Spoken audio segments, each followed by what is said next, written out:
Video की शुरुआत वहीं से होती है जहाँ से पिछला वीडियो एंड हुआ था। हमें यहाँ पर जानने को मिलता है कि एलिन अपने ड्रैगन हार्ट के बारे में कुछ सोच रही थी। वैसे हमें यहाँ पर पता चलता है उसके ड्रैगन हार्ट में कुछ तो हुआ है।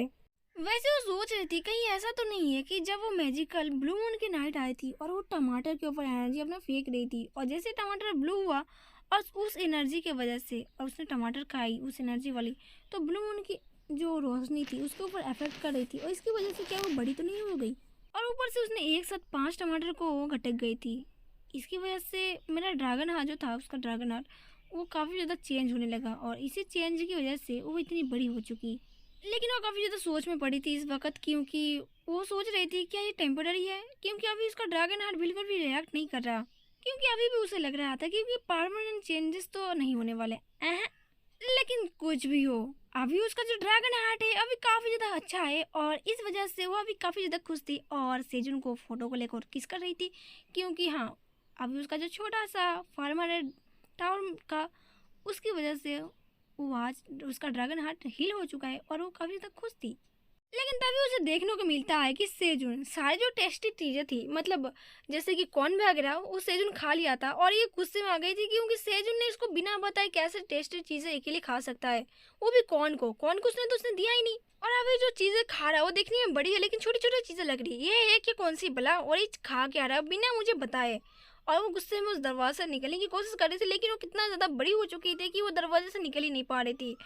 उफ, मैं तो परेशान हो गई, मैं दरवाजे से निकल क्यों नहीं पा रही हूँ, मैं इतनी ज़्यादा बड़ी कैसे हो गई अचानक से, बड़ा मुसीबत है।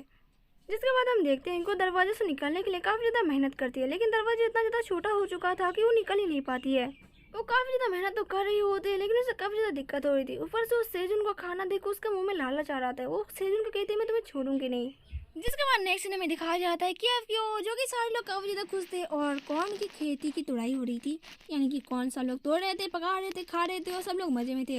यहाँ पर जो छोटे बेबी थे वो भी सेजुन के पास आए थे, सेजुन के पास खेल रहे थे। सेजुन यहाँ पर कुछ कौन को पका रहा था डिनर के लिए और सारे लोग यहाँ पर एक साथ मिलकर खाएंगे।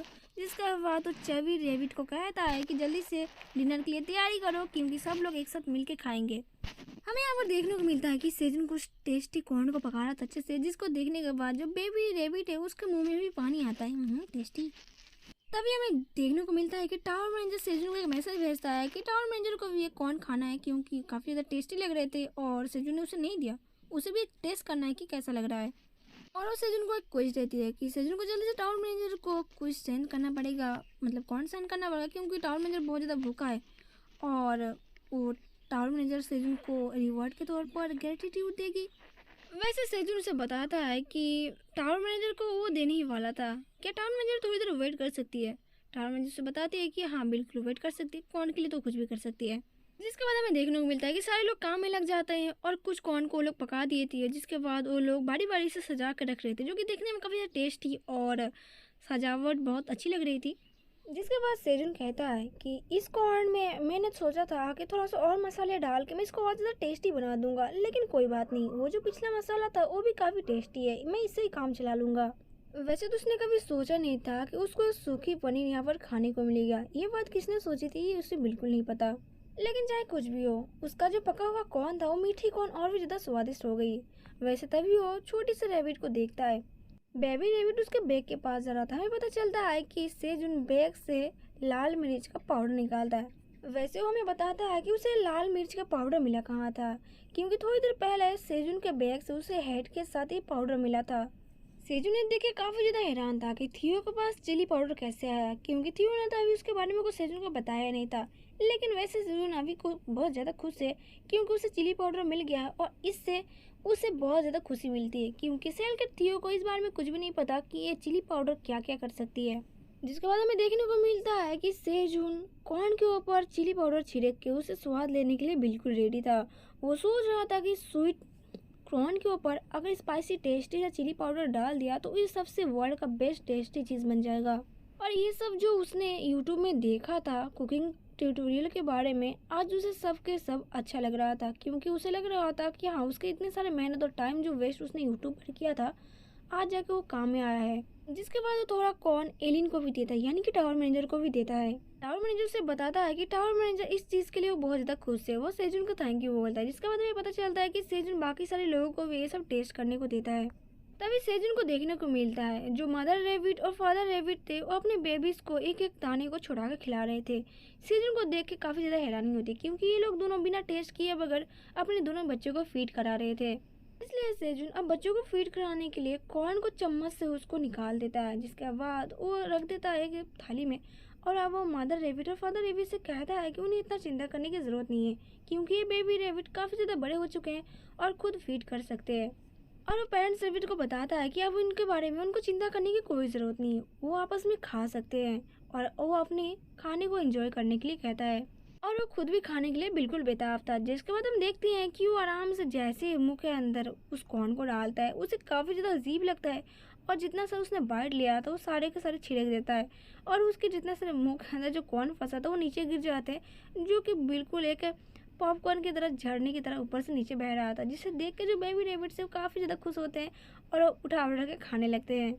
वैसे तो सेजन को बिल्कुल भी यहाँ पर अच्छा नहीं लग रहा था क्योंकि उसे इतने काम के साथ साथ इन बच्चों को भी देखभाल करना पड़ रहा था, इसलिए उसे थियो की काफ़ी ज़्यादा याद आ रही थी। लेकिन चाहे जो कुछ भी हो, सेजन को इस टाइम में बहुत ज़्यादा मज़ा आया। उसने सारे लोगों के साथ कॉर्न की कटाई की, जिसके बाद वो सब मिलकर एक साथ इन कॉर्न को एंजॉय किया। इसके बाद सीन शिफ्ट होता है और हमें देखने को मिलता है कि फोनिक्स टीम के जो गिल्ड के मेंबर थे वो काफ़ी ज़्यादा गुस्से में लग रहे थे क्योंकि थियो अभी तक वहाँ पर पहुँचा ही नहीं था। हमें जानने को मिलता है कि ये टीम के मेंबर 38 फ्लोर पर अपने एक टेम्पोररी कैंप बना के बैठे थे और ये लोग थियो का इंतजार कर रहे थे। वैसे तभी हम दो बंदों को बात करते हुए देखते हैं, जहाँ से एक बंदा कहता है कि मैंने सुना है कि तुम फिर से चेरी टमाटर बाई करने वाले हैं। क्या तुम्हारी गर्लफ्रेंड फिर से चेरी टमाटर बाई करने के लिए बोल रही थी? क्या वो खुद के लिए बाई नहीं कर सकती? वो बंदा कहता है कि तुमने रूमर्स को नहीं सुना है। टावर के बाहर काफ़ी अमीरजादे बैठे हैं जो कि चेरी टमाटर को काफ़ी महंगे कॉस्ट में खरीद लेंगे, जिसके बाद ये टमाटर हमें मिलेगी भी नहीं और हम उतने कॉस्ट में नहीं खरीद सकते। वो बंदा कहता है कि इतना इसका कितना कॉस्ट है?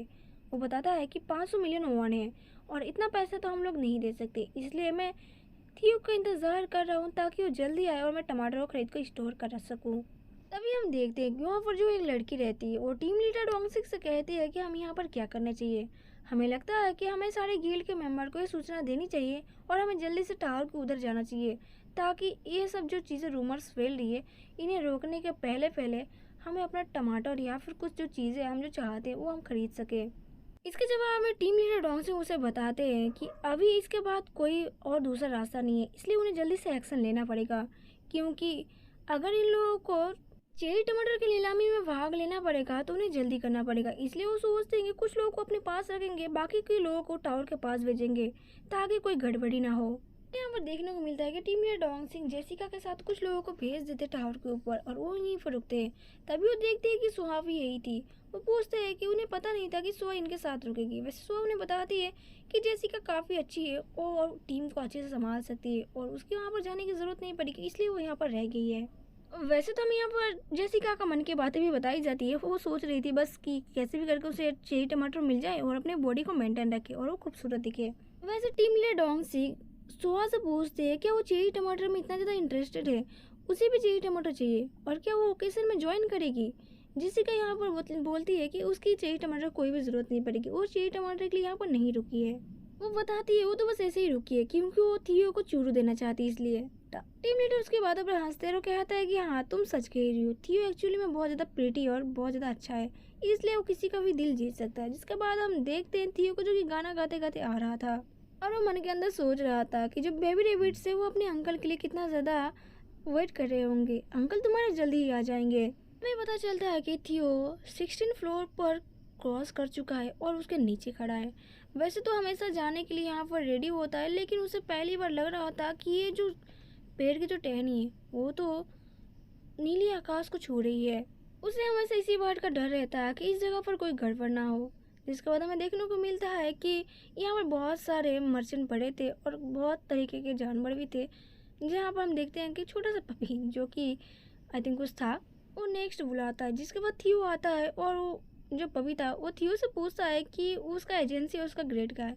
थियो उसे बताता है कि वो एक वंडरिंग मर्चेंट कैड है और वो उसे ये भी बताता है कि उसे बिल्कुल भी पसंद नहीं है कि वो एक छोटा मोटा मर्चेंट कैड का पासवर्ड यूज़ करे जैसे कि वो 38 फ्लोर पर कर रहा था। तभी हमें कुछ अजीब सा देखने को मिलता है। हमें पता चलता है कि थियो के पीछे से कोई उसके ऊपर नज़र रखे था। वैसे हमें जानने को मिलता है कि ये उल्फ की ग्रुप होती है जो कि थियो की पिक्चर देख रही थी और बता रही थी कि जिसने भी ये पिक्चर बनाई है सेम टू सेम वैसा ही वो तो लग रहा है, लेकिन थोड़ा बहुत भी डिफिकल्ट सा लग रहा है, लेकिन क्या ये वही है जो हम लोग सोच रहे थे। लेकिन हमारे मालिक ने जैसे इसकी तस्वीर बनाई है इसके पास बॉडी ही मैच करी, बाकी सारी चीज़ें मैच नहीं करी है, लेकिन क्या इसके पास होगा जो मालिक ने इसके ऊपर इल्ज़ाम लगाया है। हमें पता चलता है कि ये वुल्फ के जोड़े, एक का नाम है इल्को, एक का नाम है इल्की। एल्को कहता है इल्की से नंबर अजीब है ना, बट कोई ना। एल्को कहता है कि मुझे नहीं लगता कि इसने उस हेड को चुराया होगा, मालिक ने खामों का इसके ऊपर इल्ज़ाम लगा दिया। तभी एल्की कहती है कि स्टूपिड, तुम्हें नहीं पता कि उसके पास एक बैग है, उसके अंदर वो छुपा के रखा होगा। अगर उसने उस हेड को चोरी किया है तो इसका मतलब ये नहीं कि वो पहन के घूमेगा, वो बैग के अंदर ही रखेगा। तो यहाँ पर मैं बता दूँ, यहाँ पर उस वाले हेड के बारे में बात हो रही है जहाँ से थियो ने सेल के द्वारा वो टोपी को खरीदा था, और यहाँ पर उस टोपी का चोरी का इल्ज़ाम अब थियो के ऊपर लग चुका है, जो कि थियो ने बिल्कुल ईमानदारी से सेल में खरीदा था। लेकिन कोई ना, देखते हैं क्या होता है, कहानी में आगे बढ़ते हैं। वैसे एल्को के पूछने पर कि वो लोग इस टोपी की तलाश क्यों करे, क्योंकि जैसे हमें पता है कि इस टोपी का उतना कीमत भी नहीं है। हमें पता चलता है कि ये जो बंदा है सिल्वर वुल्फ ट्रेवल, ये पूरे भेड़िया का प्रमुख है, यानी कि कैप्टन है, चीफ्टेन एल्का। और वो उसे बताता है कि कोई भी फर्क नहीं पड़ता कि वो लोग टोपी को ढूंढे या ना ढूंढे, वो लोग टावर के सर्वश्रेष्ठ सैनिक में से एक है और वो लोग वही करते हैं जो उनके मालिक ने उनके ऊपर आदेश दिया होता है, इसके अलावा उनका कोई भी काम नहीं होता। लेकिन ये सब हमें भूल के उसको फॉलो करना चाहिए। क्या तुम लोगों के पास अपना मर्चेंट का लाइसेंस है ना, ताकि हम कभी पकड़े जाए तो हम अपना दिखा के वहाँ से निकल सके। वो बोलता है कि हाँ बिल्कुल मेरे पास है। जिसके बाद हमें पीछे को और देखने को मिलता है कि कोई तो उनका पीछा कर रहा था, और हमें यहाँ पर थोड़ा थोड़ा पता चल रहा है कि वो कौन है। और ये तो जेथर होती है। जेथर उनका पीछा कर रही थी और सोच रही थी कि सिल्वर वुल्फ ट्रिप ये लोग यहाँ पर क्या कर रहे हैं, और ये लोग थियो से इतना डर क्यों रहे हो, क्या थियो ने कुछ गड़बड़ कर दिया। वैसे तो हमें यहाँ पर जानने को थोड़ा बहुत मिलता है कि यहाँ पर जेथर को पता चल गया कि थियो यहाँ पर कुछ ट्रबल में फंसने वाला है, बिकॉज उस टोपी के लिए, क्योंकि लैंडलॉर्ड के गाइड ने उसको ढूंढ रहे थे और उसे मिल नहीं रहा था। लेकिन ये टोपी इतना ज़्यादा इम्पोर्टेंट क्यों है मर्सिडी ग्रुप के लिए, और इसका पता लगाने के लिए वो उनका पीछा करने का सोचती है। वैसे तो उसे पता नहीं है कि ये सब हो क्या रहा है, लेकिन कोई बात नहीं, राम जी का नाम लेके आगे बढ़ते हैं, जो होगा देखा जाएगा। जिसके बाद सीन शिफ्ट होता है, हमें नेक्स्ट सीन में देखने को मिलता है कि रेड भालू जायंट बियर अपने बेबी बियर के साथ गड्ढा खोद रहा था, और ये काफ़ी ज़्यादा अच्छा था क्योंकि सारे लोग एक साथ मिल के बहुत ज़्यादा खुदाई और काम कर रहे थे। जिसके बाद हमें पता चलता है कि सेजू ने इस बार मूंगफली का बीज बोएगा। हमें जानने को मिलती है कि सेजू ने जितने सारे कॉर्न को लगाया था उसको सारे ने हार्वेस्ट कर लिया और वो अब मूंगफली का खेती कर रहा है। जिसके बाद हमें देखने को मिलता है कि सेजू थोड़ी देर की मेहनत के बाद में ही उसने लेवल अप 6 कर लिया, और उसने जितने सारे मूंगफलियों के बीज थे उसने लगा लिए थे। हमें यहाँ पर जानने को मिलता है कि सीड स्टोर पर कुछ तो चेंजेस हुए हैं। वो हमें बताता है कि पीनट्स को क्रॉप करना बहुत ज़्यादा आसान हो जाएगा, लेकिन वो सोच में पड़ रहा था कि ये करना सही होगा। वैसे कुछ देर सोचने के बाद उसे पता था कि पीनट्स बहुत ज़्यादा अच्छे होते हैं और वो बहुत ज़्यादा ख़राब मौसम में भी अच्छे से ग्रो करते हैं, इसलिए उसने 50 टावर कॉइन से 100 सीड खरीद लिए पीनट्स के। सॉरी, यहाँ पर उसने 1000 पीनट्स खरीदे थे और वो काफ़ी ज़्यादा खुश था क्योंकि 5 टावर कॉइन से उसने 1000 सीड्स तो खरीदे थे और उसके अकाउंट में 5 टावर कॉइन भी आ गए थे। जिसके बाद उसे ये भी जानने को मिलता है कि 50 सीड स्टोर से जो उसने मिलिंग पॉइंट और जो उसने खरीदे थे उन सबको मिलाकर, और उसके पास जो जितने सारे सीड स्टोर के पॉइंट थे उन सबको मिलाकर उसको 106 सीड स्टोर का पॉइंट मिले थे, और 100 सीड स्टोर के पॉइंट से वो काफ़ी सारा सीड स्टोर भी खरीद सकता है, जो कि वो अपने नेक्स्ट टायर के लिए काम कर सकता था।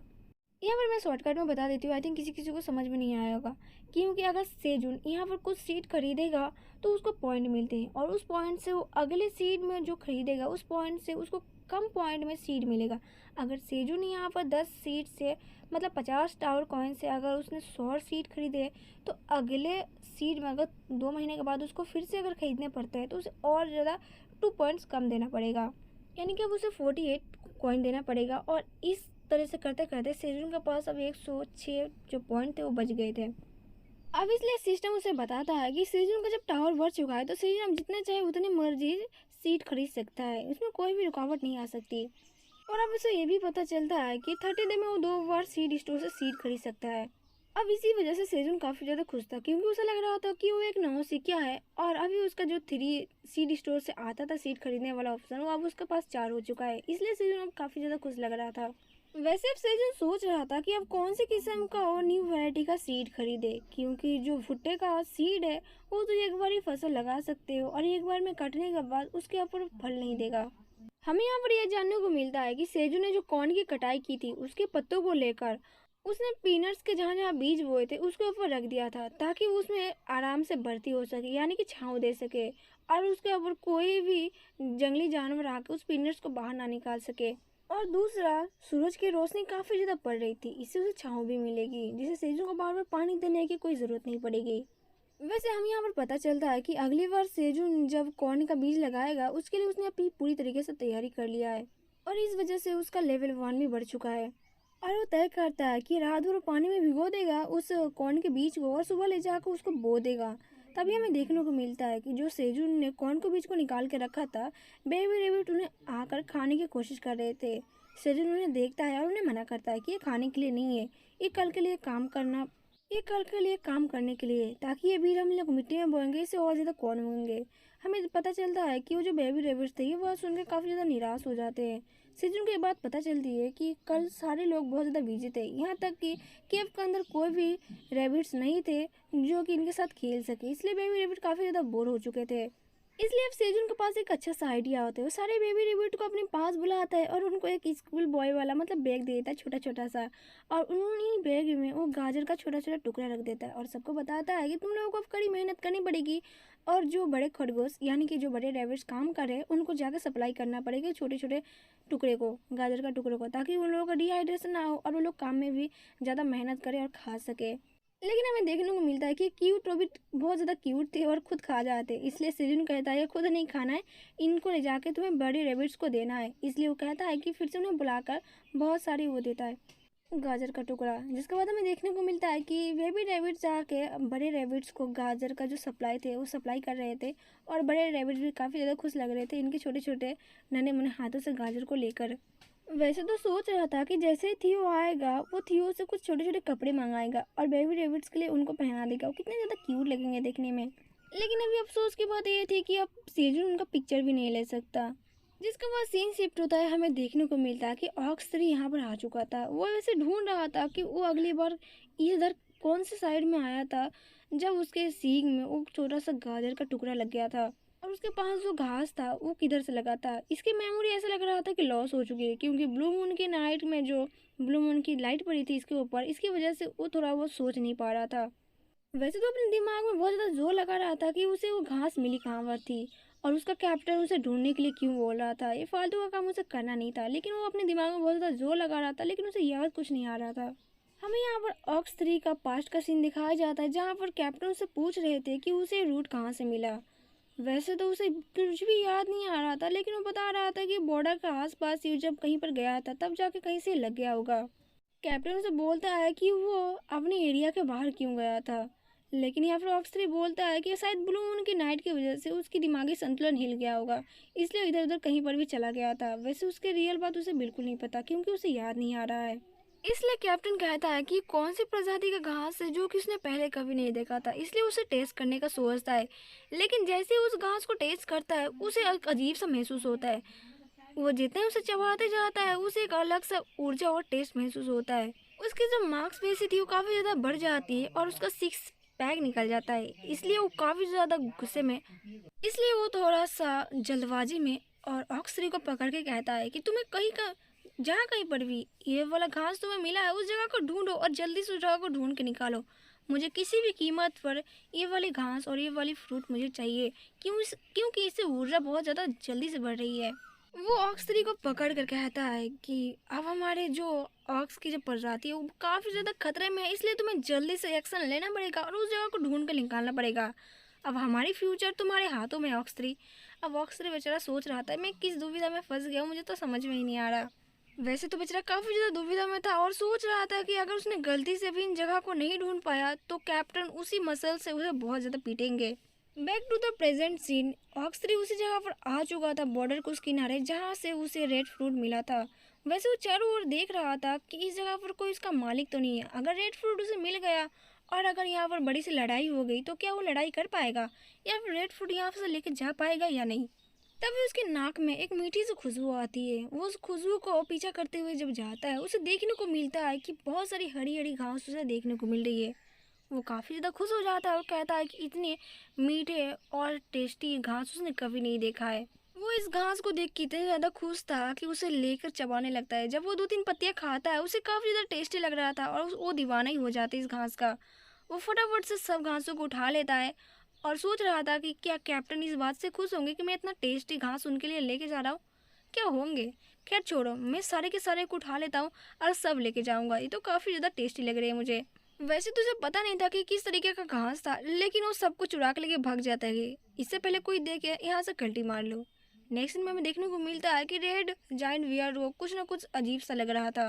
उसे आसपास खतरा महसूस हो रहा था और वो अपने बेबी बियर को नीचे गिरा देता है और काफ़ी ज़्यादा गुस्से में लग रहा था।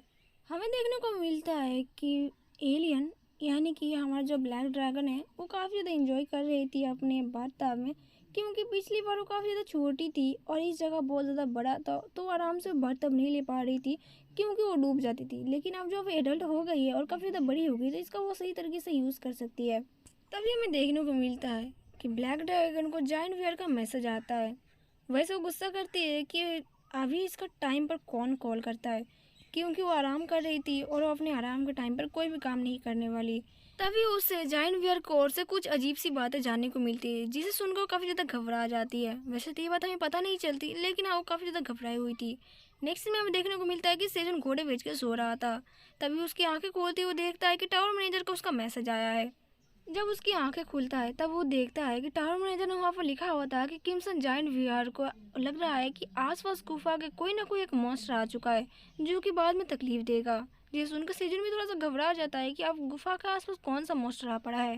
तभी यहाँ पर जाइंट वीर आ जाता है सेजुन को ऊपर ले जाने के लिए। जब सेजुन ऊपर की ओर जाता है उसे देखने को मिलता है कि जितना सारा उन्हें कॉर्न का लीव उस पीनट्स के ऊपर लगाया था, सारे कॉर्न के लीव्स को किसी ने चोरी कर गया है। ये देखकर सेजुन और बाकी सारे रैबिट लोग भी काफ़ी ज़्यादा घबराए हुए थे और असमंजस में पड़े थे कि ये क्या हुआ और कैसे हुआ। नेक्स्ट हमें थियो को दिखाया जाता है जो कि 38 फ्लोर पर ह्यूमन के पास पहुंच चुका था, जो कि कब से उसका इंतजार कर रहे थे। वैसे सेजुन यहाँ पर ध्यान से देखता है तो उसे पता चलता है कि यहाँ पर चोरी तो की गई है, लेकिन बहुत ही ज्यादा सावधानी से, ताकि किसी को पता भी ना चले, क्योंकि कल रात उसे कोई भी आहट सुनाई नहीं दी थी। यह चोरी बिल्कुल एकदम साइलेंट तरीके से की गई थी। वैसे किमसन जायन बियर की मॉम यहाँ पर कहती है कि ये काम जरूर उस कमीने सिंह वाले ने किया होगा। सेजुन से पूछता है क्या कमीने सिंह वाले ने? वो कहते हैं कि हाँ कमीने सिंह वाले ने। अब सेजुन यहाँ पर सोच में पड़ जाता है। वो सोच रहा था कहीं ये कमीना वही तो नहीं है जो कि ब्लू मून की नाइट की रात बहुत जोर जोर से चीख रहा था। लेकिन अगर ऐसा ही चलता रहा तो हम बहुत जल्दी मुसीबत में पड़ने वाले हैं। वैसे तो सेजुन को ये भी जानने को मिलता है कि वो जो चोर थे उन्होंने बस हरे पत्तों का ही चोरी किया है, बाकी बात फसलों का कोई भी नुकसान नहीं हुआ है। इसलिए सेजुन ब्लैक रेबिट से कहता है कि वो फिर से गुफा में जाकर पत्तों को लाकर यहाँ पर फिर से फसल को ढक सकते हैं ताकि इस बार कोई भी नुकसान ना हो। जाइंट बियर माफी मांगती है और कहती है कि इस बार से वो अच्छी तरीके से यहाँ पर ध्यान रखेगी ताकि कोई भी यहाँ पर मॉन्स्टर आ ना पाए। सेजुन उसके लिए थैंक यू बोलता है और उसके साथ ये भी कहता है कि वो अपना ध्यान रखे, ज्यादा काम ना करे। अब खुशी की बात तो ये थी कि यहाँ पर किसी को भी चोट नहीं लगी थी, लेकिन अब बात ये है कि अब इन्हें बहुत ज्यादा काम करना पड़ेगा और इन्हें प्रिपेयर रहना पड़ेगा कोई भी खतरे के लिए। जिसके बाद हम नेक्स्ट सीन देखते हैं जहाँ पर दो रेबिट का खून का ध्यान रख रहे थे। हमें यहाँ पर देखने को मिलता है कि सेजुन को ये बात पता चल गई थी कि आज क्वीन बी उसमें से पॉइजन वी क्वीन निकलने वाले, इसलिए सेजुन यहाँ पर पूरा काम धंधा छोड़कर उस ककून से पॉइजन बी को निकलने का इंतजार कर रहा था। वैसे हमें ये जानने को मिलता है कि सेजुन ने सारा फार्मिंग का काम रेबिट के ऊपर छोड़ रखा है और आज यहाँ पर बैठ के वो ककून को देखेगा कि ककून में से कब पॉइजन बी क्वीन बाहर आती है। वैसे तो सेजुन इसलिए भी उसका इंतजार कर रहा था क्योंकि उसको पता था कि जैसे ही क्वीन पॉइजन बी उस ककून से बाहर निकलेगी और जिसको पहले देखेगी वो उसका मालिक समझेगी।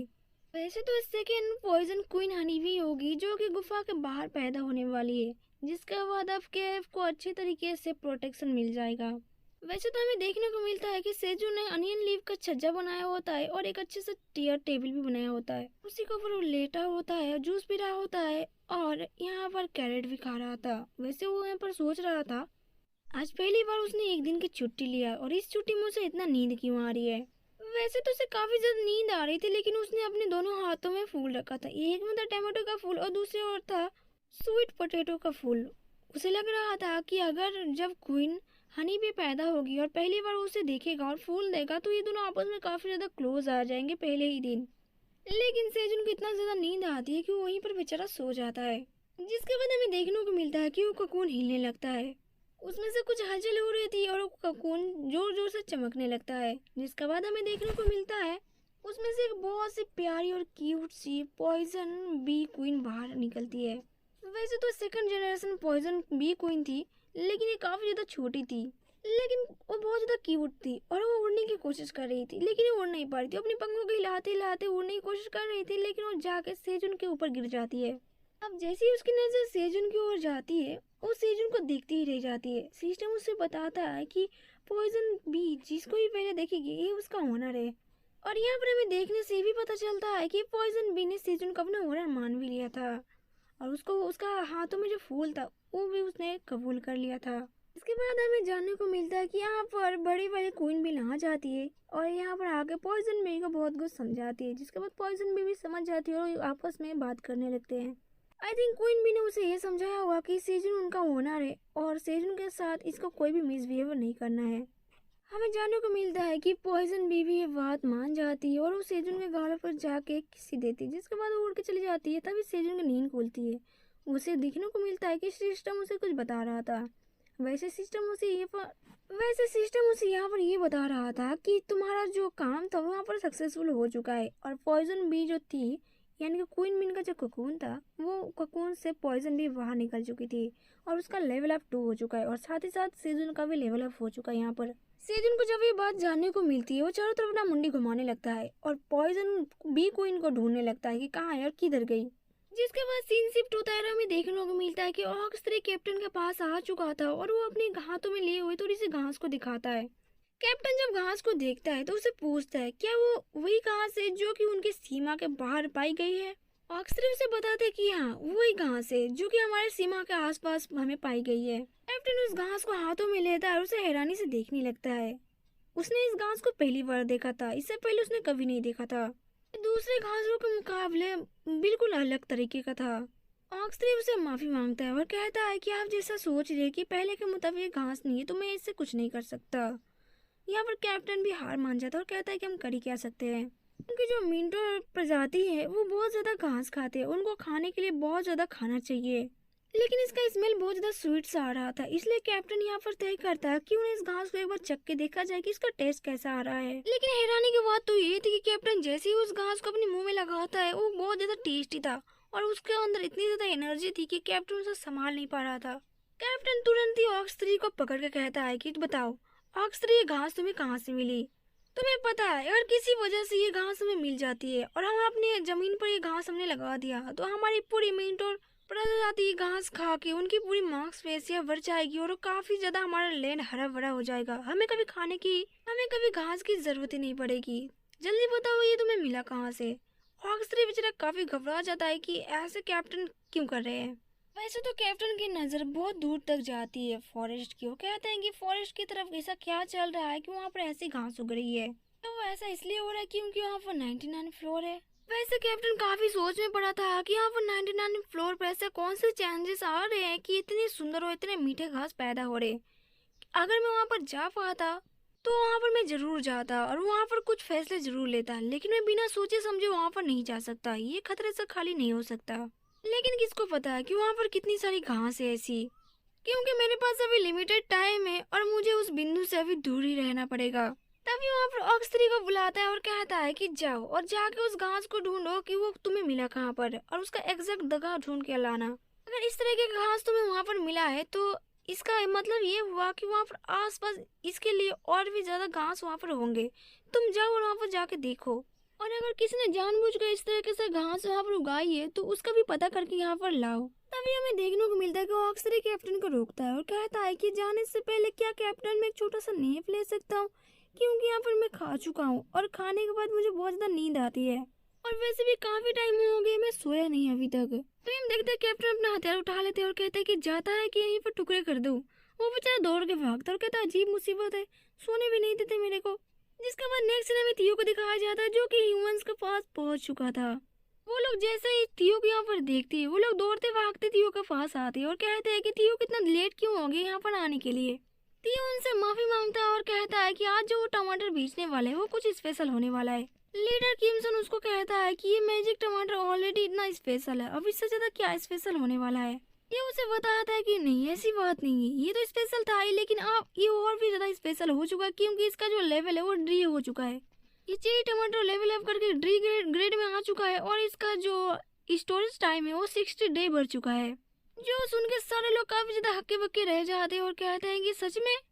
अब यहाँ पर टीम लीडर डोंगसिक इसे तो काफी ज्यादा हैरान थे और कहते हैं कि पहले के मुताबिक ये काफी ज्यादा अच्छा है, अब तो इसे मुझे और भी ज्यादा स्टोर करके रखना पड़ेगा। जो फेट घटाने का जो टाइमिंग था वो 0.1 था पहले, अब इसका पॉइंट बढ़कर 0.2 हो चुका है। थियो अपने बैग से बहुत सारे टमाटर निकालता है और कहता है कि आज जो टमाटर बेचने वाला है वो 400 बेचेगा, लेकिन वो 2000 टावर कॉइन के मुताबिक होगा। इसके बाद यहाँ पर बोली लग जाती है कि 70 टावर कॉइन के मुताबिक 400 टमाटर, 90 टावर कॉइन के मुताबिक 400 टमाटर। जिसके कुछ ही देर बाद हमें देखने को मिलता है कि यहाँ पर थियो ने काफी ज्यादा टमाटर बेच चुका था और उसका यहाँ पर 1000 टावर कॉइन का मुनाफा हुआ था और वो अपने यहाँ पर काफी ज्यादा प्राउड फील कर रहा था क्योंकि कुछ ही देर में वो एक बहुत ज्यादा वंडरिंग मर्चेंट कैन बन चुका था, जो कि उसने काफी ज्यादा लेवल अप भी किया है मर्चेंटिंग लाइफ में। और अब जब थियो एक काफी नामी मर्चेंट बन चुका है तो उसे पार्क सीजन को भी छुपाने की कोई जरूरत नहीं पड़ेगी। देन हम तभी देखते हैं कि यहाँ पर सोहा आती है और वो थियो से कहती है क्या थियो के साथ वो एक पिक्चर ले सकती है, लेकिन यहाँ पर थियो तो खुद अपने ही ख्वाबों में खोया होता। उसको लग रहा था कि वो एक अच्छा सा मर्चेंट बन गया तो जो कहेगा लोग उसी के बारे में वही सोचेंगे, इसलिए वो सुहा से कहता है कि अब तो मेरे पंजे को छुओ और मुझे रिवॉर्ड दो। लेकिन सुहा वहाँ से हिलती नहीं है। थियो वहाँ से पूछता है कि तुम यहाँ पर अकेली क्यों आई हो, बाकी के सारे लोग कहाँ पर है। सुहा उसे बताती है कि काफी टाइम से लोग तुम्हारा इंतजार कर रहे थे, लेकिन एक वक्त आया कि तुम काफी दिनों से यहाँ पर आए नहीं थे, इसलिए बहुत सारे लोग टावर के नीचे चले गए। थियो वहाँ पर डिप्रेस हो जाता है और कहता है कि ऐसे कैसे हो सकता है, क्योंकि इतने लोग यहाँ पर इतना जल्दी कम कैसे हो सकता है। यहाँ पर तो उसे कुछ चूरू देती है और कहती है कि तुम डिप्रेस मत हो और इतनी जल्दी गायब मत हो जाओ यहाँ से, ताकि लोग तुम्हें ढूंढने के लिए बहुत ज्यादा इंतजार करे। अब थियो डिप्रेशन में था और अपने हाथों को उंगलियों को पंजों को देखने लगता है और कहता है कि लगता है मेरा दूसरा पंजा काफी अनलकी है, इसको तो कोई छूने के लिए आया ही नहीं है, ये हमेशा की तरह मेरी प्रॉब्लम बन जाती है। अब यहाँ पर 2-3 लड़कियां आती है, वो कहती देखो हुए तो वही वंडरिंग मर्चेंट कैट है ना जिसको हमने पिक्चर में देखा था। वो थियो के पास आती है और कहती है तुम वही वंडरिंग मर्चेंट कैट हो जो कि पिक्चर में हो। थियो पूछता है कि तुम मुझे जानती हो। दोनों लड़कियां काफी ज्यादा खुश होती है, वो कहते हैं कि हाँ हमने तुमने इंस्टाग्राम में देखा था। और थियो के साथ एक पिक्चर क्लिक कराने के लिए थियो को बोलती है। थियो की आंखें यहाँ पर काफी ज्यादा चमक जाती है, उसे समझ में आ जाता है कि उसे अब दूसरी तरीके से पैसे कैसे कमाना है, इसलिए वो उनको कहता है कि ठीक है मैं तुम्हारे साथ पिक्चर क्लिक करने के लिए तैयार हूँ, लेकिन बदले मुझे यहाँ पर कुछ चाहिए रिवॉर्ड के तौर पर। इसके बाद हम देखते हैं कि थियो सोहा की सारी अपलोड की गई पिक्चर को देखता है। अब यहाँ पर थियो इतने ध्यान से देख रहा था और बहुत ज्यादा हैरान लग रहा था। सोहा उसे सॉरी बोलती है कि उसने एडवांस में थियो की बात नहीं बताई थी। अब यहाँ पर सोहा को ऐसा लग रहा था कि उसने थियो को नहीं बताई थी, इसलिए शायद थियो इस बात के लिए उसके ऊपर गुस्सा है। ये उसके ऊपर काफी जोर से भड़कता है और उसे कहता है कि ऑफ कोर्स वो बहुत ज्यादा गुस्सा है उसके ऊपर, क्योंकि सोहा ने उसके बारे में थियो को क्यों नहीं बताया था कि ऐसी चीज भी अभी इस दुनिया में एग्जिस्ट करती है। वो सोहा को उसका फोन देता है और कहता है कि लो अब न्यू फोटो लो और एक न्यू पोस्टर में उसको डालो। देखते हैं कि काफी क्यूट सा पोज देने लगता है और सोहा भी उसका पिक्चर क्लिक करने लगती है। वो पोज देते हुए सोहा को कहता है कि अगर कोई भी क्यूट थियो से मिलना चाहिए इस वंडरिंग मर्चेंट कैट से तो उसे तो 38 फ्लोर पर भेज देना, लेकिन उसे ये मत बोलना कि वो अपने साथ बहुत सारी रिवॉर्ड भी लेके आए और साथ में मेरे साथ डांस भी करके जाए। अब तो उसे मुझे लग रहा है कि अब मैं इस दुनिया का इस स्टोरी का सबसे अच्छा वंडरिंग मर्चेंट कैट बनने वाला हूँ। मैं इस दुनिया में तबाही मचाने के लिए ही पैदा हुआ हूँ। जिसके बाद सीन शिफ्ट होता है और हम देखते हैं कि त्यो वहाँ से जा रहा था। वो कहता है कि अगली बार मैं अच्छे से सज सवर कर आऊंगा ताकि फोटो अच्छी तरीके से आए। वैसे तो उसे लग रहा था कि अगर इसी तरह से चलता रहा तो एक दिन वो चेयरमैन का पद भी हासिल कर लेगा। और वो अपने आप को उस पथ पर जाने के लिए इमेजिन करने लगता है। तभी वो उसकी जोर से एक हवा आती है और उसके बाल बिखर जाते हैं। वो अपने सर के बालों को पकड़ के कहता है कि मैंने इसको सेट करने के लिए काफी ज्यादा मेहनत किया था, लेकिन ये कैसे बिगड़ गया। लेकिन जैसे वो पीछे मुड़ के देखता है वो काफी ज्यादा हैरान हो जाता है, क्योंकि उससे कई और दुगने बड़े बड़े दो चीज उसके सामने खड़ी थी। उसे जानने में तुरंत ही देरी नहीं होती कि ये दोनों खतरनाक वुल्फ है जो कि उसको दोनों तरफ से घेर लिए थे। वो वुल्फ इसके ऊपर हमला करने लगते हैं। थियो किसी भी तरह से उसे बचता है। वो दोनों वुल्फ उसको घेर लिए थे। पता चलता है ये तो एल्की थी जो कि थियो के ऊपर नजर रखी थी। एल्की थियो को हमला करके उसको नीचे गिरा देती है और वो उससे कहती है, तुम तो वही मर्चेंट हो ना जिसने स्ट्रॉ हैट को स्मिथी से चुराया था। थियो यहाँ पर कुछ भी समझ नहीं पाता, वो डर के मारे कांप रहा था। वो वुल्फ उसके ऊपर और ज्यादा भड़क जाता है और कहता है कि जल्दी बताओ पोनीकैट, तुमने उस स्टोर से जो खरीदा था सामान, उसमें स्ट्रॉ हैट था, उसका तुमने क्या किया। अगर तुमने यहाँ पर जल्दी मुझे नहीं बताया कि तुमने उस हैट का क्या किया तो अभी तुम यहाँ से जान से जाओगे। लेकिन हमें देखने को ये मिलता है कि थियो इतना ज्यादा बेचारा डरा हुआ था, वो तो म्याऊं म्याऊं करने लगता है और वो डर के मारे कांप भी रहा था और रो रहा था। लेकिन हमें देखने को मिलता है कि तभी उनके सामने कुछ पत्थर का टाइप का गिरता है। यहाँ पर वो सोचता है कि ये चीज क्या है। उन्हें पता चलता है ये तो स्मोक है और हम देखने को मिलता है कि चारों तरफ बस धुआं फैलने लगती है और सबको जोर जोर से खांसी होने लगती है और सभी लोग स्मोक में काफी ज्यादा परेशान हो गए थे। तभी यहाँ पर जेथर आती थी, उसको पहचान लेता है, लेकिन जेथर उसको चुप रहने को कहती है और उसको अपने साथ यहाँ से ले चलती है।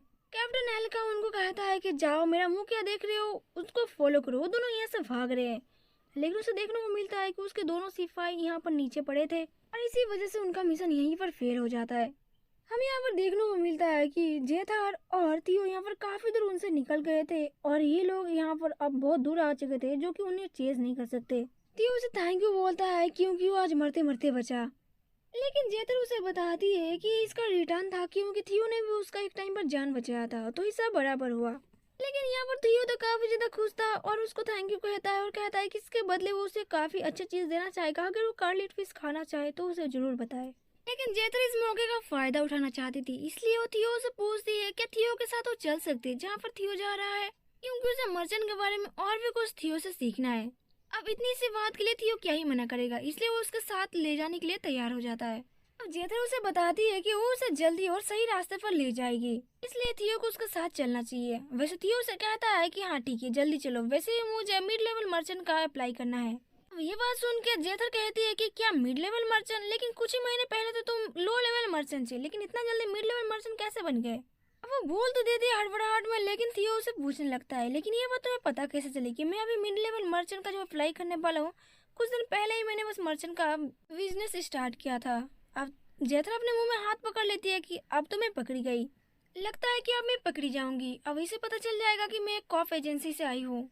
अब थियो से घूरने लगता है और कहता है कि अब तुम मुझे ये मत बोलना। अब बेचारी तो काफी डरी हुई थी और ये सच बोलने ही वाले थी, लेकिन थियो वहाँ पर गुस्से में कहता है कि मुझे पता था कि वो स्क्रैमर ने ही उसको बताया होगा सारी बातें। अब जेथर ये बात सुन के पहले तो हैरान होती है, लेकिन बाद में खुश हो जाते है कि हाँ तुमने सही कहा, उसी स्क्रैमर ने मुझे तुम्हारे बारे में सारी बातें बताई थी। मैं सच बता रही हूँ, मैंने उसे पूछा नहीं था, लेकिन फिर भी उसने मुझे बता दिया। अब थियो यहाँ पर काफी गुस्से में लग रहा था कि उस कमीने ने कैसे बता दी इस बारे में, क्या अपने मुंह में लगाम नहीं रख सकता हो। अब जेथर सांस में सांस लेती है और कहती है कि मैं वाल वाल बची, लेकिन वो थियो से पूछती है कि थियो ने इतने जल्दी 100 टावर कॉइन कैसे कमा लिए।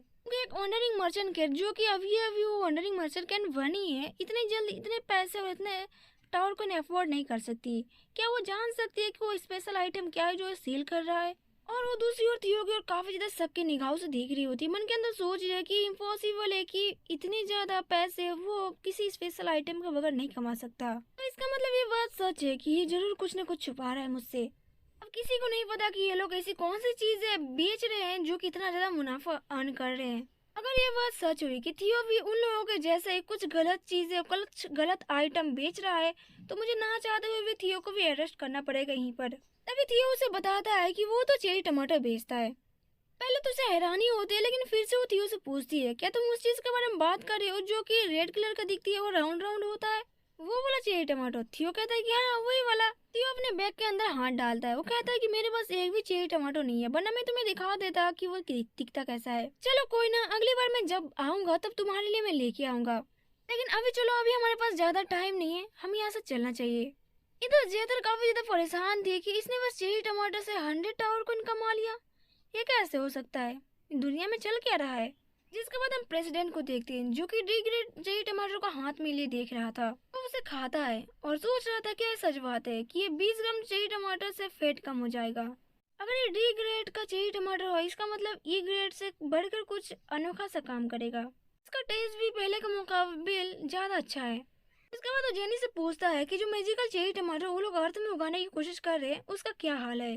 वो उसके साथ चेरी टमाटर का प्लांट लेकर आई थी और कहती है कि तुम अपनी आंखों से देख सकते हो। जैसे हमने सोचा था ये ठीक वैसे ही उग रहा है और ये इसलिए भी इतना जल्दी उग रहा है क्योंकि ये टावर का आइटम है जिसे देखकर प्रेसिडेंट की आंखें तो फटी की फटी रह जाती है।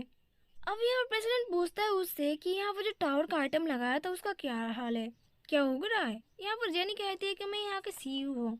ऑफ कोर्स यहाँ पर उनका काम का जो चाप होगा वो कुछ ज़्यादा ही होगा। वैसे तो हमने फर्स्ट फ्लोर पर चेरी टमाटर लगाया है जो कि उनमें से 10 पेड़ों में से चेरी टमाटर लग चुके हैं और जल्दी उसकी कटाई होने वाली है।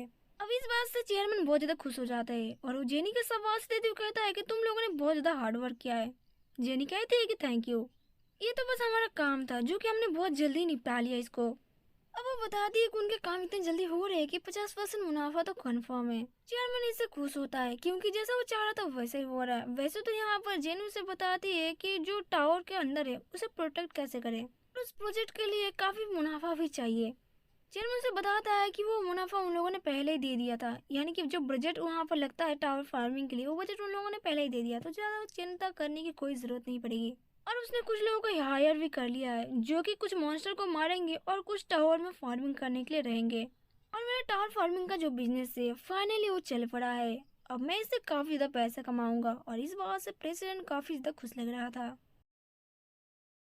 इसके बाद सीन शिफ्ट होता है और हम थियो को देखते हैं जिसने अपना मिड लेवल मर्चेंट का बेच बना लिया था। इसके बाद ज्यादा उसे कॉन्ग्रेचुलेसन कहती है मिड लेवल मर्चेंट का बेच जो उसे मिल चुका था। थियो उसे शुक्रिया अदा करता है और कहता है कि चलो अब वहाँ पर बारी है कि वो ट्रेडिंग मार्केट में जाकर कुछ नेसेसरी आइटम खरीद ले। अब ट्रेडिंग मार्केट का नाम सुन के जेतर को फिर से शक होने लगता है। जिसके बाद हम देखती है ट्रेडिंग मार्केट को। असल में ट्रेडिंग मार्केट वो है जहाँ पर मिड लेवल मर्चेंट के एरिया होता है और जहाँ पर मिड लेवल वंडरिंग मर्चेंट जो होते हैं वो अपने एबिलिटी शो करते हैं और अपनी चीजें खरीदते हैं। वैसे तो यहाँ की चीजें इस बात पर निर्भर करता है कि आप किस प्रकार की चीजें यहाँ पर खरीदना चाहेंगे। आप जैसे भी प्रकार की चीजें यहाँ पर खरीदोगे वैसे तो आपका यहाँ पर मुनाफा ही होने वाला है, लेकिन ये आपके लक के ऊपर निर्भर करता है। वैसे तो ये सारी चीजें एक मर्चेंट के ऊपर निर्भर करता है कि वो डील कैसे करता है। देखते हैं थियो और जेथर यहाँ से जा रहे थे। जेथर सोच रही थी कि ये जगह ऐसी है जहाँ पर दो लोग आपस में लड़ाई कर रहे होंगे एक व्यापारी चीजों के लिए। वैसे तो जेथर की ये जगह पिछली बार की जगह की तरह लग रही थी, बिल्कुल कबाड़ सा। इसके बाद हमें देखने को मिलता है कि थियो उस जगह पर पहुंच जाता है जहाँ से उन्हें कुछ चीजें खरीदनी थी। इसके बाद हम देखते हैं कि थियो ने 2 कुकिंग चीजें और 2 नीडल खरीदा था और उसका कीमत पूछता है। हम देखते हैं कि एक भेड़िया होता है। तभी जेतर उससे पूछती है क्या तुम ये सब चीजें खरीद कर कोई दूसरे फ्लोर पर बेचने वाले हो किसी बड़े दाम पे।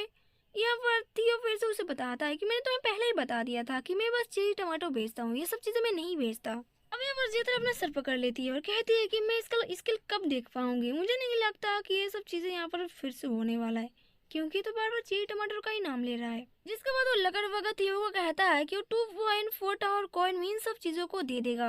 जेतर सुन के हैरान हो जाती है। उसे लग रहा है कितनी चीप चीजों को कितनी कीमत में बेच रहा है। ये सारी चीजें तो बस 2 टावर कॉइन की है लेकिन ये तो उससे ज्यादा ले रहा है। ये तो थियो को चीट कर रहा है, ये तो उसे ठगने की कोशिश कर रहा है। और उसके मन में चलने लगता है कि लकड़ वगैरह थियो को धोखा देने की कोशिश कर रहा है कि मैं तुम्हारा पैसा सारे छीन लूंगा, तुम्हें इसी कीमत में लेना पड़ेगा। अब थियो बेचारा नीचे लड़ रहा होता है जंग की मैदान पर, मुझे थोड़ा सा डिस्काउंट दे दो। वैसे तो ये सारी नजरिया जेथर की थी। जेथर के नजरिए से थियो और वो जो लकड़बग्गे थे वो आपस में लड़ाई करे टावर कॉइन और सौदे मुनाफे को लेकर। वैसे वो देखती है कि थियो बिल्कुल सेम ट्रिक यूज कर रहा है जो कि उसने पिछली बार यूज किया था।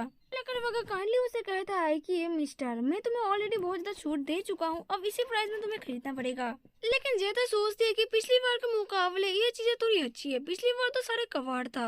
अब यहाँ पर लकड़बग्गा कहता है कि वो सारी चीजें 2.2 टावर कॉइन में दे देगा क्योंकि उसे थियो का इंप्रेशन काफी ज्यादा अच्छा लगा। अब जेतर थेड़ी को उसे सारी चीजों के ऊपर शक ही नजर आता है। वैसे वो सोच रही थी कि ये तो एक टेक्निक है, पहले ग्राहक को बड़े दाम में चीजें बताओ ताकि वो कंफ्यूज हो जाए, फिर उसे खरीदने के लिए अपना कीमत बयां करने लगे। फिर धीरे धीरे करते करते वहीं तक पहुंच जाता है जो कि इसका असली कीमत होता है और जिससे दुकानदार का मुनाफा होता है। लेकिन ये स्टोर ओनर बिल्कुल भी इजी नहीं है, ये तो थियो को ठक्कर ही रहेगा।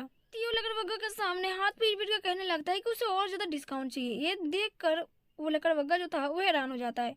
अब इस बात पर लकड़बग्गा भी गुस्सा हो जाता है और थियो को कहता है कि मिस्टर, मैंने तुम्हें पहले ही डिस्काउंट बहुत सारा दे चुका हूँ, अब मैं नहीं दे सकता। अगर तुम्हें इसी डिस्काउंट में चाहिए तो ले लो, वरना तुम दूसरी दुकान में जाकर देख लो। थियो ठहरा, वो जेथर को कहता है कि ठीक है, फिर हम चलते हैं जेथर, चलो यहाँ से। अब जेथर उसे रुका कहती है कि थियो, क्या तुम उससे बार्गेनिंग नहीं करोगे, कैसे ही चले जाओगे। थियो उसे बताता है, क्या तुमने सुना नहीं, उसने क्या क्या कि वो उससे अब ज्यादा डिस्काउंट नहीं दे सकता, इसलिए हमें यहाँ से चलना चाहिए। अब यहाँ पर हमें देखने को मिलता है कि लकड़बग्गा बेचारा थियो से हार मान जाता है और वो थियो कहता है कि जाओ 2 टावर कॉइन में सारे आइटम को तुम लेके जाओ, मैं तुम्हें यहाँ से सारी चीजें छूट देता हूँ। और वो मन में सोच रहा था कि ये देखने में जितना आसान लग रहा था उतना आसान नहीं था। लेकिन यहाँ पर एक फनी थिंग होने वाली थी। थियो उसे कहता है कि मैं 1.8 टावर कॉइन में लूंगा सारी चीजें, वरना मैं यहाँ से जा रहा हूँ। और अच्छी बात तो यहाँ पर ये थी कि वो जो लकड़बग्गा था वो मान जाता है इजीली और कहता है जाओ लेके जाओ भाई 1.8 टावर कॉइन में। जेथर तो ये देख के हैरानी थी कि इसने 1.8 टावर कॉइन में इतनी सारी चीजें खरीद ली। अब जेथर यहाँ पर काफी हैरान होती है और कहती है कि एक मर्चेंट होने के बाद भी इतना ज्यादा डिस्काउंट ले लिया, मतलब किसी को धोखा देने की जरूरत ही नहीं पड़ेगी। इस लड़ाई में तो उसने लड़ाई का ज्यादा हिस्सा में भाग भी नहीं लिया और वो जीत भी गया, ये तो काबिल तारीफ है। इसने तब तक लड़ा जब तक दूसरे वालों ने हार नहीं माना, इसने छोड़ा नहीं, इसने खुद के ऊपर हार नहीं मानी। मैं एक ऐसी लड़की हूँ जिसको अपने फैमिली में एक स्पेशल एजुकेशन मिला है। मैंने आज वो चीज सीखा लड़ाई के दिन में जो कि मैंने कभी भी नहीं सीखा था अपनी लाइफ में। अगर मैं होती तो मैं 2 टावर कॉइन में ही यहाँ पर हार मान जाती और यहाँ पर ये सब चीजें छोड़ देती। लेकिन इसने नहीं छोड़ा, इसने हार बिल्कुल नहीं मानी, इसलिए ये सच में क्या 1000 टावर कॉइन इसने चीज टमाटर सेल करके कमा लिया। क्या ऐसा हो सकता है? मैंने आज पहली बार देखा इस स्टोरी में कि एक मर्चेंट भी इतना ज्यादा जीनियस हो सकता है। वो जीनियस पैदा हुआ है सच में। वैसे अब थियो काफी ज्यादा खुश था और वो जेथर को यहाँ से चलने के लिए कहता है और मन ही मन वो सोच रहा था कि वो ज्यादा एक्साइटेड है क्योंकि यहाँ पर सेजुन उसे काफी ज्यादा शाबाशी देगा क्योंकि उसने आज 3 बार डिस्काउंट लिया है और ये तो बस थियो ही कर सकते 3 टाइम डिस्काउंट का। इसके बाद सीन शिफ्ट होता है, हम देखते हैं कि जेथर थियो को गुड बाय बोलती है। थियो ऐसा कहता है कि चलो एक बार कम से कम खाना तो खा ले, फिर तुम यहाँ से चली जाना। लेकिन जेथर कहती है कि नहीं, आज उसने बहुत कुछ सीखा है, इसलिए अब उसे वो ज्यादा परेशान नहीं करेगी, इसलिए वो जाना चाहती है। उसके बाद उसको थैंक यू बोलती है और साथ ही उससे माफी मांगती है कि उसने कुछ गलतियाँ की है, उसके लिए वो माफी चाहती है और आज उसने बहुत कुछ सीखा है। अब थियो उसे पूछता है कि वो ऐसा क्यों कर रही है, वो माफी क्यों मांग रही है और किस बात के लिए। लेकिन यहाँ पर जेथर उसे कुछ नहीं बताती और हंस के बाद टाल देती है और उसे केयरफुल रहने कहती है भेड़ियों से। जिसके बाद वो वहाँ से चली जाती है। थियो उसे देखता है और कहता है कि कितना ज्यादा स्ट्रेंज है फॉक्स। खैर छोड़ो, मुझे जल्दी से अपने घर जाना चाहिए क्योंकि मैं जाके सेजुन के लैब में घुसकर मुझे सोना चाहता हूँ, मैं काफी ज्यादा थक गया हूँ। जिसके बाद सीन शिफ्ट होता है, हम देखते हैं जेथर को जो कि अपनी ऑफिस में काम कर रही होती है। तभी उसका कलीग आता है और कहता है कि सर जेथर, डायरेक्टर आपसे कुछ बातचीत करना चाहते हैं, क्या मैं उनको बता दूं कि आप थोड़ा सा बिजी हो। जेथर उसे बताती है कि नहीं, इसकी कोई जरूरत नहीं है, वो डायरेक्टर से मिल लेगी। उसके बाद वो उसे एक रिपोर्ट कार्ड देती है और कहती है कि ये रिपोर्ट कार्ड उस वंडरिंग मर्चेंट कैट का है जिसमें हाल ही फिलहाल उसके ऊपर नजर रखी गई थी। इस डॉक्यूमेंट को मर्चेंट पास हुए मैनेजर को दे देना और उसे बताना ये बताना कि हाल फिलहाल में जो उन लोगों ने उस मर्चेंट के ऊपर नजर रखे थे उसके ऊपर नजर रखना बंद कर दे। वो कलीग उस रिपोर्ट को देखता है और कहता है अच्छा, ये तो वही वंडरिंग मर्चेंट कैट का रिपोर्ट है। इस रिपोर्ट में थियो के बारे में लिखा था जो कि जीनियस बार्गेनिंग के बारे में बहुत सारी जानकारी लिखी गई थी कि एक बंदा ऐसा है जो कि अपने जीनियस तरीके से बार्गेनिंग करता है और वो चीज टमाटर बेचता है। वो बार्गेनिंग करने में माहिर है और वो बहुत ही अच्छे तरीके से सारी चीजों का हैंडल करता है। जेथर उस कलीग को बता दिया कि उसने फर्स्ट टाइम किसी असल मर्चेंट को देखा है जिसके ऊपर उसे बहुत ज्यादा प्राउड है। जिसके बाद सीन शिफ्ट होता है और हम सेजुन को देखते हैं जो कि बाकी लोगों के साथ फिर से अपने पीनट की खेती उगाने के लिए तैयार कर रहा था। पिछली बार उसके सारे घास चोरी हो गए थे, लेकिन इस बार उसने फिर से मेहनत करके खेत से फिर से घास निकाल के ऊपर सब रख रहा था। ऐसे तो सेजुन यहाँ पर बेफिक्र होकर काम कर रहा था क्योंकि जो कॉन्ग की मॉम है यानी कि जो जायंट वीआर की मॉम है वो दूसरी ओर पहरेदारी करी है ताकि लोगों का कोई भी नुकसान ना हो और यहाँ पर कोई मॉन्स्टर ना आ पाए।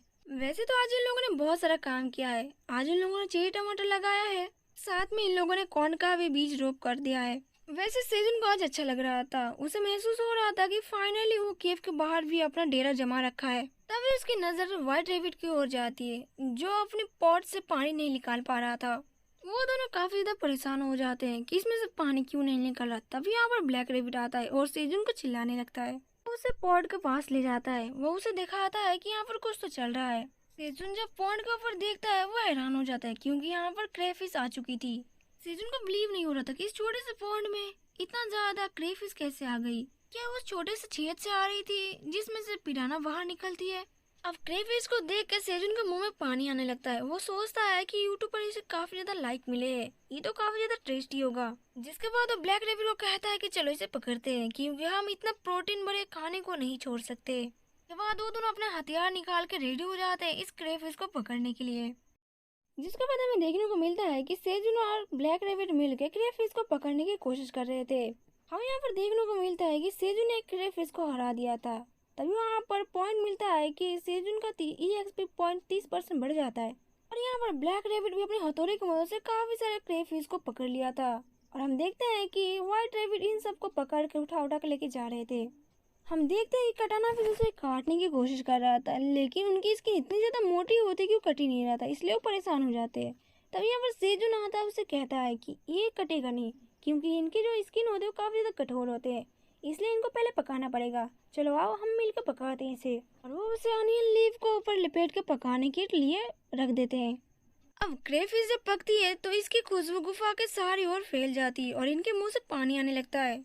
सेजुन कहता है कि चलो अब ये पक चुका है तो हम इसको एक बार ट्राई जरूर करेंगे।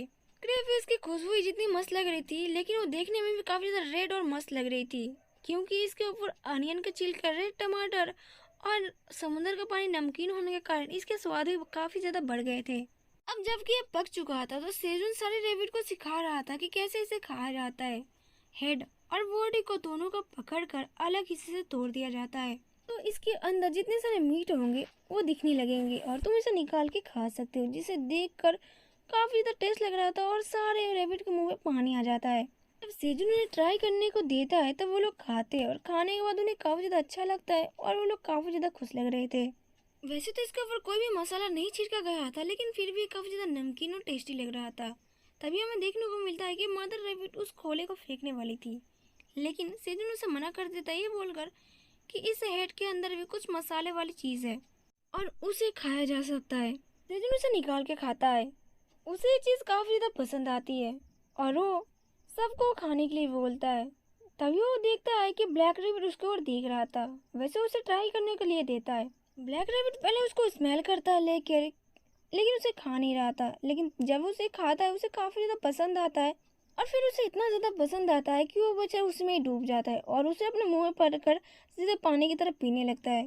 तभी इसी वक्त कैंग भी आ जाता है। सेजुन कहता है कि सही टाइम पर आए हो, चलो मैं तुम्हारे लिए भी कुछ भेज देता हूँ ऊपर। अब जब सेजुन ऊपर आ चुका था और बहुत सारे क्रेफिश भी वो जाइंट बियर के लेके आया था और उसे बता रहा था कि कैसे इसके हेड को तोड़ कर खाया जा सकता है, लेकिन जब वो देखता है कि जाइंट बियर उसे देख के काफी ज्यादा खुश था और उसे तोड़ने की कोई जरूरत नहीं है क्योंकि वो सीधा उसे निकल जा रहा था। तब सेजुन को महसूस हो रहा था कि नहीं, जाइंट बियर के लिए इसे तोड़ना बहुत ज्यादा इजी है लेकिन इसके सेल के अंदर भी काफी ज्यादा न्यूट्रिएंट्स है, इसलिए उसे कहता है कि टेस्टी है ना। कैंग भी उसे हाँ बोलता है और मजे में वो खाने लगता है। जिसके बाद सीन शिफ्ट होता है, हमें दिखाया जाता है टावर के दूसरी ओर सेकंड फ्लोर के बाहरी इलाके को। स्केलेटन विलेज की ओर काफी ज्यादा तबाही मची हुई थी। सारे स्केलेटन अपने गांव को छोड़कर अपनी जान बचाकर भाग रहे थे और हमें देखने को मिलता है कि गिल्ड के मेंबर सब लोग उन्हें खत्म कर रहे थे। हम देखते हैं कि यहाँ पर प्रेसिडेंट आता है और एक स्केलेटन को अपने पैरों से फोड़ देता है, उसे मुंडी को। वैसे तो चेयरमैन ने देख के काफी ज्यादा खुश लग रहा था क्योंकि यहाँ पर जमीन को सुरक्षा यानी कि जमीन को बड़ा करने के लिए सारे मासूम स्केलेटन को मारा जा रहा था जिससे उसे कोई भी फर्क नहीं पड़ रहा था। वो बंदा अभी अभी जो सारे स्केलेटन को मार रहा था उसे बताता है कि काम जोरों शोरों से चल रही है और उसने और भी सारे भाड़े को सैनिक को यहाँ पर बुलाया ताकि पूरा गाँव खाली हो जाए। और दूसरे मंजिल पर जो स्केलेटन विलेज है वहाँ पर आधे से ज्यादा स्केलेटन को मार दिया गया है। चेयरमैन उसे कहता है कि तुमने क्या बोला, आधे से ज्यादा, इसका मतलब आधा भी खत्म नहीं हुआ। वो बंदा उसे माफी मांगता है। तो इसे अभी कितना टाइम लगेगा कि ये विलेज पूरी तरीके से साफ हो जाए। वो बंदा कहता है कि अभी हमने बहुत सारे भाड़े के सैनिक को मंगाया है लेकिन अभी ऐसा देख के लग रहा है कि अभी महीने से भी कुछ ज्यादा टाइम लग जाएगा। वो पूछता है कि कितने महीने, वो कहता है मुझे नहीं पता लेकिन कम से कम 3-4 महीने तो लग ही जाएंगे। तभी चेयरमैन अपना सिस्टम ओपन करता है और उसे दिखाता है। वो बंदा उसे देख के हैरान हो जाता है। यहाँ पर चेयरमैन उसे बताता है कि हमने कुछ लोगों को अपने अंडर काम करने के लिए मना लिया है, क्योंकि ये लोग काफी ज्यादा ऋणी थे और हमने इनके पैसे चुका दिए। अब इस वजह से ये लोग अपनी सारी उम्र हमारे साथ ही काम करेंगे। वो इस टावर से किसी भी हालत में बाहर नहीं जा सकते। तो क्या ये एनफ है यहाँ पर काम करने के लिए और लोगों को बुलाने के लिए? मैं तुम्हें बस 1 हफ्ते का टाइम देता हूँ, जल्दी से उन लोगों को बुलाओ और अब इस काम को खत्म करो। जिसके बाद हम देखते हैं कि एक लड़की वाइस चेयरमैन का स्वागत करती है और कहती है कि वो कब से उनका ही इंतजार कर रही थी। ये टमाटर का जो ग्रोथ है वो काफी ज्यादा तेजी से बढ़ रहा है, अगर आप चाहो तो एक टेस्ट कर सकते हो। चेयरमैन काफी ज्यादा खुश होता है और कहता है कि फाइनली मेरा सब्र का फल अब मीठा होने वाला है। उसे तोड़ता है और उसे देखता है और फाइनली वो अपना मेहनत का फल खाने के लिए तैयार हो जाता है। लेकिन जैसे उसे टेस्ट करता है उसे काफी ज्यादा बुरा महसूस होता है और सीधा अपने मुंह से बाहर निकाल देता है और कहता है कि ये क्या है, ये कितना बकवास है। सब लोग हैरान हो जाते हैं कि वाइस प्रेसिडेंट इसमें गलत क्या है। चेयरमैन उसे बताता है कि इसका टेस्ट कोई भी चीज का टेस्ट का बराबर कुछ लग ही नहीं रहा है, ये बिना टेस्टलेस है एकदम। सब सारे लोग हैरान हो जाते हैं और एक एक करके टेस्ट करने लगते हैं। लेकिन जब सब टेस्ट करते हैं तब सबको पता चलता है सही में इसका तो कोई टेस्ट ही नहीं है। प्रोफेसर काफी ज्यादा हैरान हो जाती है। वो कहती है कि हमने इसमें सारी प्रकार के इंग्रेडिएंट, न्यूट्रिशन, सप्लीमेंट सब दिया है, लेकिन अजीब बात है इसमें तो कोई टेस्ट ही नहीं है। लेकिन ऐसा क्यों? दूसरी लड़की जब इसे चेक करती है तब इसे बताती है कि इसका जितने सारे इंग्रेडिएंट्स हमने डाला है सबका लेवल लो हो चुका है, ये कोई भी काम नहीं आने वाला। चेयरमैन काफी ज्यादा भड़क जाता है इस बात पर और एक चेरी टमाटर को तोड़ के अपने पैर से रोन देता है। लेकिन जैसे उसे अपने पैर हटाता है वो देखता है कि इसमें तो कोई सीड ही नहीं है, मतलब इसके अंदर सिर्फ पानी भरा है। दूसरी तरफ हम सेजुन को देख रहे थे जो कि केव के अंदर काफी मजे से खराटे मार के सो रहा था। और दूसरी तरफ हम देखते हैं कि यहाँ पर फिर से एक बार ऑक्स 3 आ चुका था जो कि फिर से घास चुराने वाला है। और इस बार तो इतना सारा घास देख के वो तो खुशी हो जाता है। जिसके बाद सीन शिफ्ट होता है और हमें चेयरमैन का घर का सीन दिखाया जाता है, जहाँ पर चेयरमैन बड़े आराम से उस चेरी टमाटर को देख रहा था और ये सोच रहा था कि बिना सीड के वो कैसे आगे खेती बढ़ाएगा, क्योंकि बिना सीड के कोई भी खेती नहीं की जा सकती। कहीं इसकी वजह ये तो नहीं है। और फिर अपनी पास्ट में चला जाता है। 10 साल पहले की बात है। पहली बार टावर अपेयर हुआ था, वो किसी वजह से टावर के अंदर घुस सका था। वैसे वो यहाँ पर अपने आप को बहुत ज्यादा लकी मान रहा था, क्योंकि वो टावर के अंदर एंटर कर पाया और इतनी बड़ी जमीन को देखकर उसके अंदर कई सारे विचार आए। वो तब से यहाँ पर खेती करने का सोच रहा था, क्योंकि यहाँ पर 24 घंटे सूरज की रोशनी रहती है और यहाँ की जो मिट्टी है वो काफी नरम है और उपजाऊ है।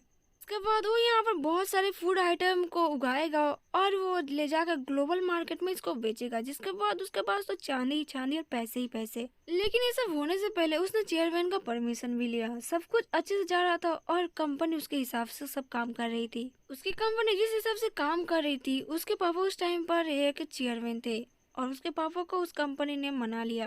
सारी चीजें बिल्कुल स्मूथ तरीके से चल रही थी। टावर के अंदर लोग जा रहे थे, वहाँ से बहुत सारी उपजाऊ मिट्टी ला रहे थे और यहाँ पर फार्मिंग प्रोजेक्ट स्टार्ट हो गया। लेकिन यहाँ पर प्रॉब्लम तो तब आई जब इन्हें पता चला कि इतने सारे पैसे खर्च करने के बावजूद भी उस मिट्टी पे एक भी बीज उगा नहीं है। वो काफी ज्यादा हैरान था, परेशान था, क्योंकि उसने सालों तक इस प्रोजेक्ट के ऊपर काफी सारे पैसे खर्च किए थे, लेकिन उसके पैसे सारे बर्बाद चले गए और इस जमीन के और टावर के ऊपर एक भी बीज वाले मतलब कुछ भी हो कोई भी सीड उगा नहीं है, जिस वजह से वो काफी ज्यादा परेशान था और तिड़मिड़ा गया था। लेकिन यहाँ पर हद तो तब हो जाती है जब न्यूज में बताया जाता है कि जो लोग भी टावर के अंदर एंटर कर रहे हैं वो लोग अपने प्रजनन क्षमता को खो दे रहे हैं, यानी कि वो कभी भी बाप या फिर माँ नहीं बन सकते। इसका एवेकन लेवल भी 10 हो चुका है, जिस वजह से काफी ज्यादा खतरनाक होते जा रहा है। अब क्या यहाँ पर ऐसा कोई भी तरीका नहीं था जिस वजह से इस न्यूज को रोका जा सके, लेकिन अनफॉर्चुनेटली ये सब कुछ नहीं था। और अपने प्रजनन क्षमता खो रहे हैं ये कोई बड़ी बात नहीं थी, क्योंकि वो दोबारा से उग सकती है। लेकिन सीड को कोई भी तरीके से ग्रो ना होने की वजह से इधर उसने सोचा था क्यों ना यहाँ पर कुछ बिजनेस किया जाए, क्योंकि यहाँ के भी कुछ जो लोग हैं वो भी अर्थ की तरह यहाँ पर खाना खाते हैं, घास भूसा जो भी हो, तो क्यों ना यहाँ पर बिजनेस किया जाए। इसलिए वो सोचता है कि वो अब सीड खरीदेगा और उसे उगाएगा। और तभी वो एक मर्चेंट के पास जाता है, उससे कहता है कि वो सीड खरीदना चाहता है। वो मर्चेंट उसे साफ साफ मना कर देती है और कहती है कि वो उसे नहीं बेच सकती, क्योंकि 55 फ्लोर पर एक ग्रीडी आदमी बैठा है और ये सारी सीट उसी के लिए, अगर मैंने उसे नहीं दिया तो बहुत बड़ी बवाल हो जाएगी। चेयरमैन बताता है कि उस टाइम पर वो बस 10th फ्लोर ही कंप्लीट कर पाया था टावर का, और वो बंदा जबकि 55 फ्लोर पर बैठा था। वैसे उसने टावर के ऊपर खेती करने के लिए काफी सारे पैसे खर्च किए और उसके साथ साथ उसने काफी सारे लोगों को ताना भी सहा, उसके कलीग, उसके साथी, यहाँ तक कि उसके घर वालों ने, उसके फादर ने भी उसे धिक्कार दिया था। और इसी धिक्कार की वजह से आज ऐसा है कि वो बहुत बड़ा एक चेयरमैन बन पाया है। और धीरे धीरे करके उसका टावर फार्मिंग का जो प्रोजेक्ट था वो कम होता गया, यानी कि खत्म ही होता गया। Back to the present time, अब चेयरमैन काफी ध्यान से उस टमाटो को देख रहा था, लेकिन अब वह सोच लेता है कि पिछली बार जिस तरह से उसने अपने सपने को खो दिया था, यानी कि गिव अप कर दिया था, लेकिन इस बार वो गिव अप नहीं करेगा। जिसके बाद वो पूरे जोश के साथ उठता है और सबको कहता है कि सारे हंटर को 38 फ्लोर पर लेके आओ। सब लोग हैरान हो जाते हैं कि चेयरमैन क्या बोलना चाहते हैं, लेकिन चेयरमैन उनके सामने पैसों का थैला रख देता है और कहता है कि चाहे कितने भी पैसे खर्च हो जाए, लेकिन मैं हार नहीं मानने वाला।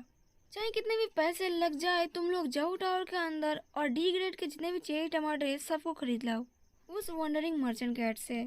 जिसके बाद वो टमाटर को हाथ में लेता है और कहता है कि अगर ये ग्रेड का मैजिकल चेरी टमाटर काम नहीं कर रहा था, क्या पता डी ग्रेड का मैजिकल चेरी टमाटर काम करे। मैं इसे एक बार जरूर ट्राई करना चाहूँगा, क्या पता ये ग्रेड का ना काम करे तो डी ग्रेड का तो काम करेगा ही, क्या पता टायर के अंदर कुछ डिफरेंस हो। उसके बाद वो टमाटो को पिचका देता है और कहता है कि चेरी टमाटर तुमको मेरा होने से कोई नहीं रोक सकता।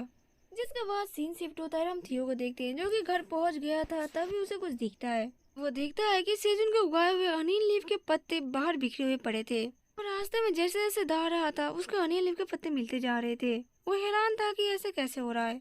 अब वो पत्तों को उठाते उठाते जा रहा था, तभी वो किसी चीज से टकरा जाता है। हमें देखने को मिलता है ये तो ऑक्स 3 था जिससे थियो टकराया था। ऑक्स 3 कहता है अरे ये तो वंडरिंग मर्चेंट है, और वो उस पत्ते को चबा रहा था। भी थियो कहता है कि तुम जो खा रहे हो अपने जवान के अंदर चबा रहे हो, वो तुम्हें कहाँ से मिला बताना जरा। यहाँ पर ऑक्स 3 उसे बताता है कि मैंने वहाँ से लिया, वैसे वहाँ पर बिखरे पड़े थे तो मैंने यहाँ पर समेट के बस ले लिया था और वही मैं खा रहा हूँ। अब ये बात सुन के थियो उसके ऊपर काफी जोर से भड़कने लगता है और कहता है कि ये कोई फेंकी हुई चीज नहीं है जो तुम उठा के यहाँ पर खा रहे हो, ये सेजुन का है और सेजुन यहाँ पर ऐसे नहीं फेंका होगा। ये सेजुन का घास है जो कि अपने खजाने को रक्षा करने के लिए उसने बिछा रखा है। तुम्हारी हिम्मत कैसे खाने की, तुम इस घास को ऐसे ही नहीं खा सकते क्योंकि हम इस घास से कटोरी या फिर रस्सी के तौर पर इस्तेमाल करते हैं। ये घास इतना ज्यादा कीमती है कि कभी कभी हम इसे अपने कंधे पे पहुंच सकते हैं।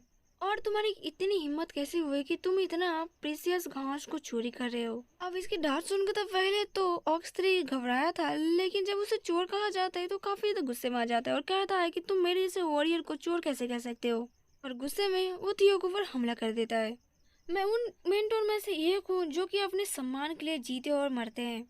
अगर तुम मुझे इस तरीके से लड़काते रहोगे या फिर मुझे चोर बोलते रहोगे तो मैं भूल जाऊंगा तुम एक वंडरिंग मर्चेंट कैट हो। याद रखना मैं भी एक वॉरियर हूँ। यहाँ पर थियो काफी ज्यादा घबरा जाता है और रोने लगता है, लेकिन यहाँ पर थियो हार नहीं मानता। वो कहता है कि मैं झूठ नहीं बोल रहा हूँ, चलो सेजुन के पास चलो और उससे सच्चाई जान लेते हैं हम। अब चलो मेरे साथ देखते हैं कौन झूठ बोल रहा है कौन सच बोल रहा है। यहाँ पर ऑक्स 3 भी कहता है कि ठीक है मैं भी जाने के लिए तैयार हूँ, मुझे भी वहाँ पर ले चलो।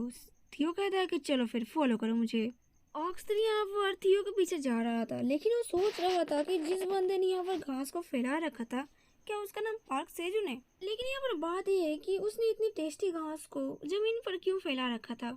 वैसे हम देखते हैं कि ऑक्स 3 यहाँ पर काफी ज्यादा खुश था क्योंकि कैप्टन ने उसे कहा था कि अगर ऑक्स 3 ने उस जगह को ढूंढ निकाला जहाँ से घास निकलती है या फिर जहाँ पर घास मिलती है तो जरूर यहाँ ऑक्स 3 को शाबाशी मिलेगी कैप्टन से और इसे बहुत ज्यादा सराहना जाएगा।